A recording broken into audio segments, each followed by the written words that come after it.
Work as a service developer at Alzheimer Society UK. And during the course, I worked. I was in the dementia group, and we worked on a commentary of a study. Let me just think what the study was about.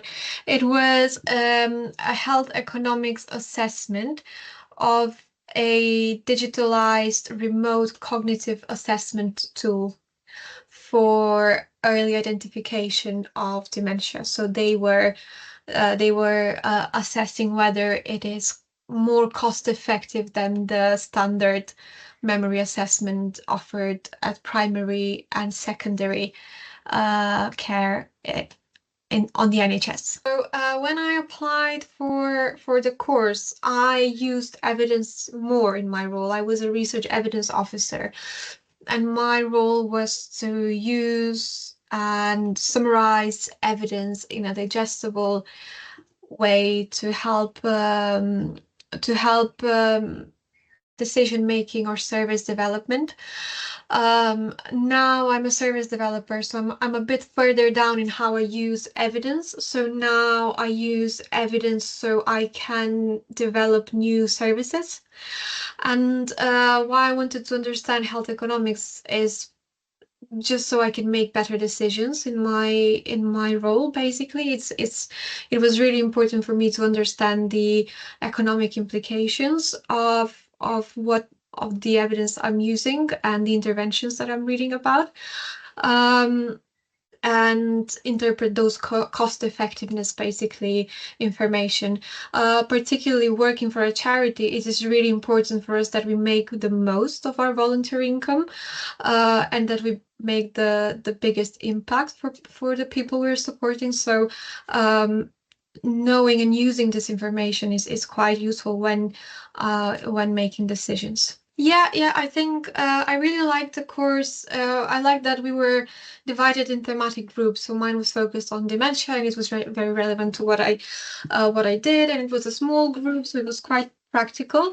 The course was exactly what I expected. So I didn't want to know how to run a full economic evaluation, because I don't need that, and this is why we have health economists. But it was for me to know how to use this information, and this is what the course equipped me with exactly.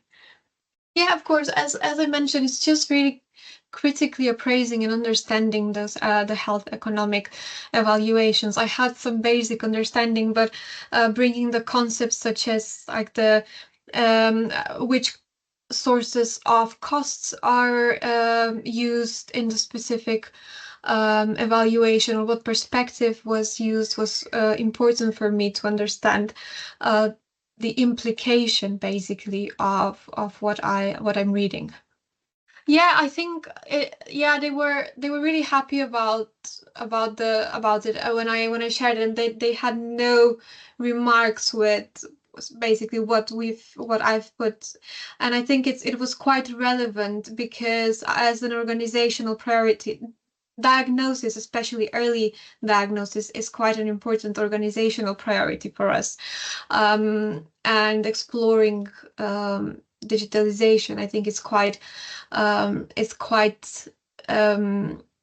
relevant. So the topic was quite relevant, and I think it might have even more impact going forward. Yeah, I mean, I think the course is good because, as I said, it makes health economics accessible to anyone. And in my opinion, you don't need to be at a high executive level to make healthcare decisions. I think everyone involved in health and social care makes decisions about the care we provide to people. And ideally, we would like people to have access to the best available care, but unfortunately, we are restricted by finances most of the time. And I think even if you're like a group coordinator and you're deciding what to use for your group, having access to that to information about health, understanding the cost implications of your decision, I think would make it much more effective. So I think it it is worth taking that one hour every few weeks to develop that skill, because I think it is quite useful, and it's not something that you would usually do. I think we think of health economics as something that's for other people, not for us, but I think it is for everyone, especially if you're working in the health and social care space.